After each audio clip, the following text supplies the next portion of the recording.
All right, we're back. StillTalking.com podcast. How you doing, Todd? Doing fantastic, Rob. It is a Friday. It is Friday. Good weather. Warming up down here in Texas, and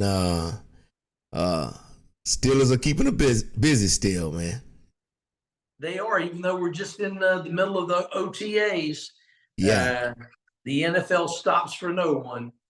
Yeah, we brought in a wide receiver this week. Cody Chrest played at Sam by way of Princeton. You got to be smart to get in Princeton, don't you, Todd? I would think so, yes. Man, there you go from Princeton to Sam Houston. I guess he was following his football career. I would say so, yeah, for sure. That is a big change. Wide receiver, 6 foot, 200 pounds. Real sparky guy, 4'3", 640, which is fast. Yes. I think brought him in just to fill the room up, Todd. We got 14 wide receivers on the 90-man roster right now. That is a lot. That is a lot, but again, as they always say, opportunities for those players that are in camp that were not drafted, right? To make a name for themselves, put something in the coach's head, so when it does come to nut cutting time, they got some good tape. Because you never know. I mean, like you said, you can start carving out a career nowadays just being on the practice squad. Yeah, and special teams. And working your way up in special teams, absolutely. I.e. Miles Boykin. Yes. Yeah. Well, hey, you can never have enough receivers when you have a franchise quarterback. Right, I like to think the Steelers agree with you, Rob. Yes. On that one. All right, Patrick Peterson been in the news today, saying he likes working with the young rooks, right? Might make him play 3 more years. Boy, that's I'll just say that'll be very impressive, whether it's with the Steelers or anybody else. If that guy's on a roster in 3 years, I'll be impressed. That would be a hell of a career. Well, he could kick inside, which they've been doing in OTAs. When they put Joey Porter Jr., I already got a nickname for him, JPJ.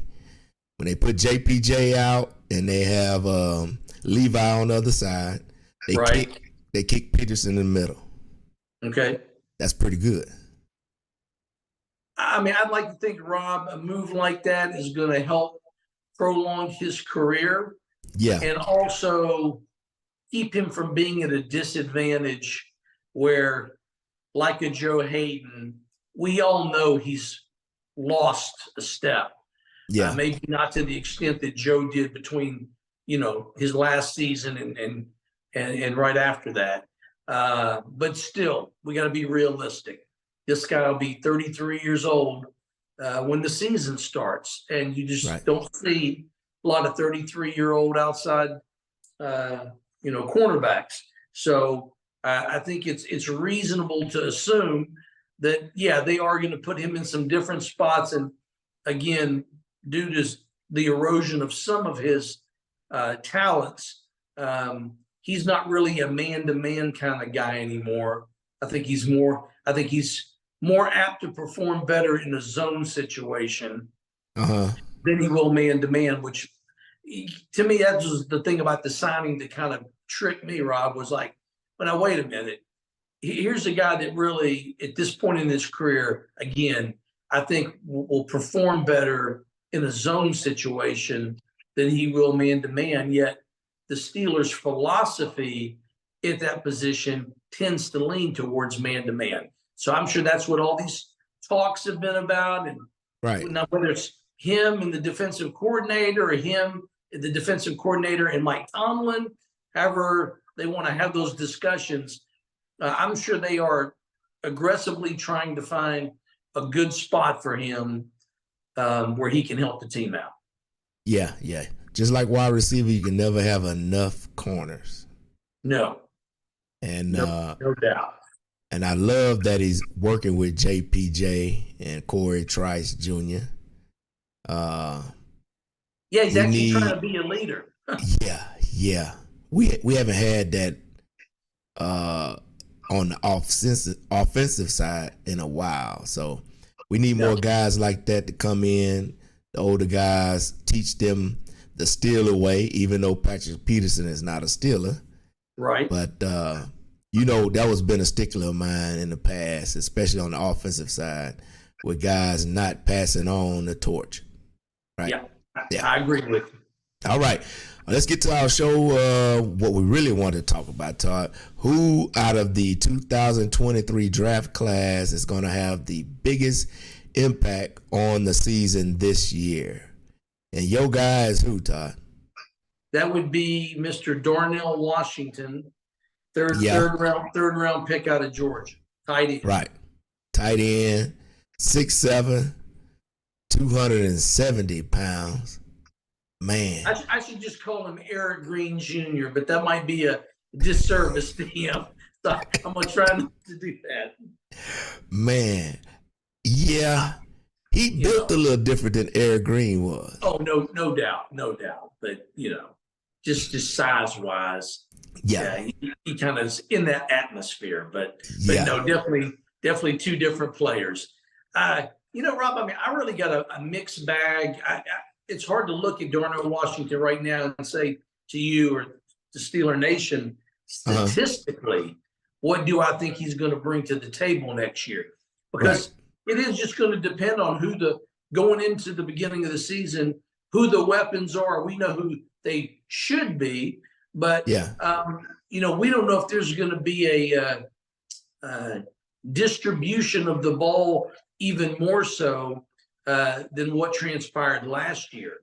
Because Darnell Washington's going to have to compete against a guy like Pat Freiermuth for balls, or a Deontay or a Pickens or Allen Robinson, whoever else you can think of. So I don't think statistically, Rob, that's not where you're going to see the impact. I mean, I see him as like a 30 to 35 catch guy. Yeah. For maybe 300 yards, maybe 325, and I'd say probably 2, maybe 3 touchdowns. Maybe. Yeah. Again, depending on how they end up using him in the red zone. Right. So I don't think that's where you're going to see the effect. It is going to be, from any statistical position, it's going to be how the run game performs. Yeah. I just think that's where his impact is going to be, is opening up some holes, hopefully on Najee's strong side, the left-hand side. Yeah, he's definitely big enough to take on ends, linebackers, and whoever else. You know what I mean? For sure. I mean, he should have great leverage. He's got long hands. Seems to have pretty good body control. Yeah. For a guy of that size. Obviously, he's got some rough spots to smooth out, and that will come with OTAs and practices and everything else, film study, and all the things that it takes to become a well-rounded pro. I have no doubt he's going to commit the time and effort necessary to become a consummate professional. Right. I see his biggest impacts on first down, when we want to obviously run the ball. Right.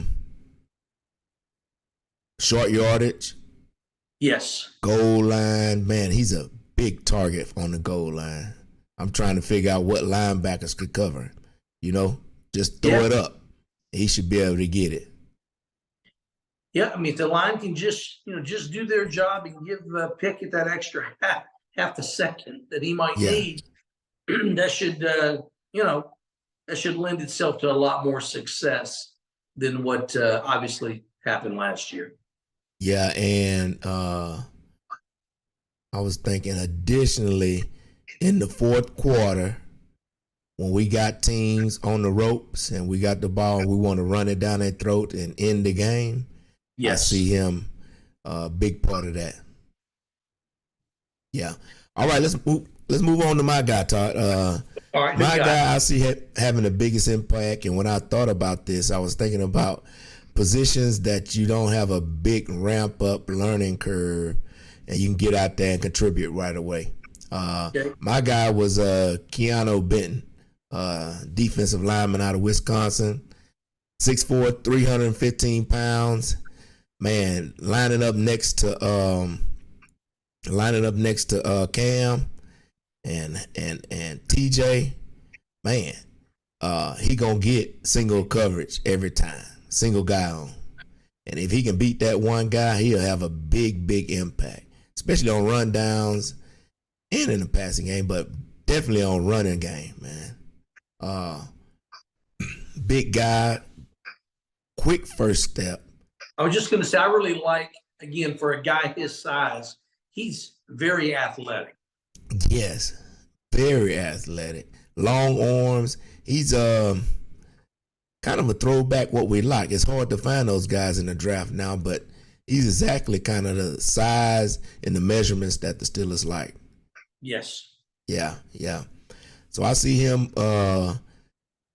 being an immediate impact. I think he's going to start immediately.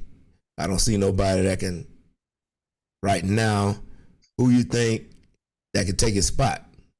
I mean, to me, for that spot, Rob, I mean, it's him and Montravius Adams. I got to admit, I haven't really given much thought to the other guys that we signed, like Fehoko, Watts from Chicago. Right. I need to see or hear more about what those guys are doing in camp. Maybe one of those guys could fall into the mix. Yeah. But again, the fact that he's a second-round pick, we all know that he's got a longer leash. I mean, they're going to give him every opportunity to earn that spot, whereas the other guys are really going to have to just do something extraordinary. If it's even close, he's going to get the benefit of the doubt.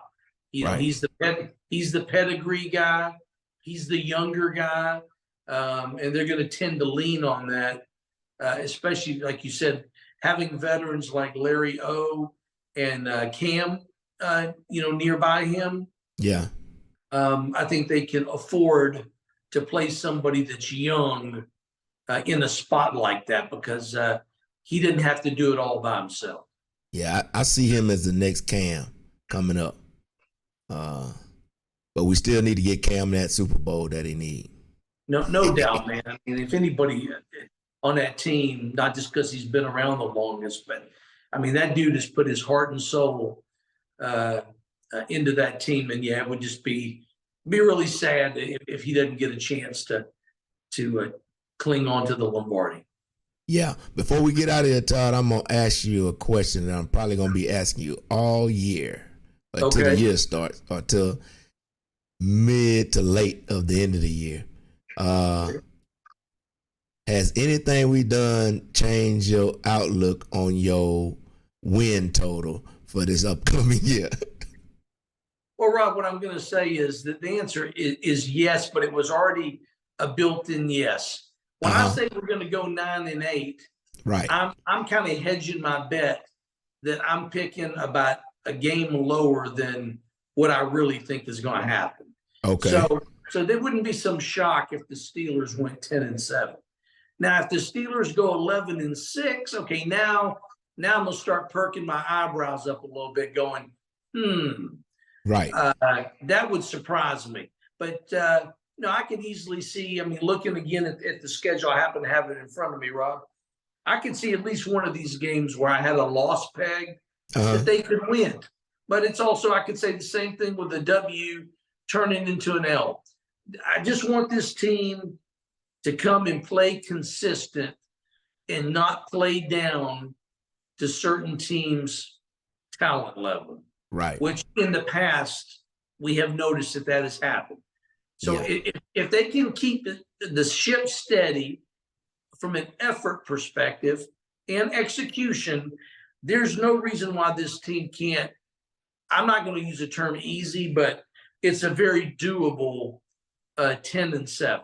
That's going to depend on what happens with the teams we play and their injuries and our injuries. But I think by the time you and I get to the beginning of the season and we make our predictions, not only for the team, the division, the conference, the whole ball of wax, I'm probably going to be sitting here telling you that the Steelers are going to go 10-7. Right. And I would say right now probably finish third in the division. That's where my head's probably leaning towards. What about you? I know you're between the two of us, you're a lot more optimistic. Yeah. So have you actually become even more optimistic? No, I'm about where I'm at for right now. One thing that you misspoke on, the last couple of years, we haven't been playing down to our competition. Okay. We actually been playing, when we play teams we're supposed to beat, we usually beat them. I think last year was kind of an anomaly because we had so many new people. But usually here lately, we beat the Raiders last year, which we always lose to. You know what I mean? That was a miracle. Yeah, just certain stuff. Yeah. We haven't been doing the same things, which I'm appreciative of. And with my optimism, you always come in a game low. I always come in a game high, right? Okay. I was thinking 10-7, but I say, you know what? We should go 11-6. So I'm still at 11-6. Okay. Depending on how Kenny play, we can be 12-5. I just haven't got to that point yet to give him that. No, I mean we've got to see what they're doing. There's no doubt, Rod. This entire season, we'll talk until we're blue in the face. But the bottom line, the primal factor will be the play of Kenny Pickett. Yeah, that would be the number one thing to determine whether or not this team has the kind of success that we want them to have. Right, and I want people to if you don't agree with me, make a comment, say something to us. I think we, from top to bottom, I think we got the best roster in the conference, but we don't have the best quarterback. So our season gonna go as Kenny Pickett goes. Now, if you don't think we have the best roster, I want you to tell me what team does, and I want to see it. I will. I'll have to give that a once over, Rob. I mean, the first thing that would come to my mind is I would think Cincinnati, but again, look at their defense. It's more of the offensive thing. Yeah. We've said this before. It's stating the obvious, but sometimes you have to remind yourself. All teams have warts. Yeah. That's why there's a salary cap. You can only commit so much money to certain positions. Yeah. So every team is going to have warts. And as of right now, that is Cincinnati's warts is probably their secondary. Yep.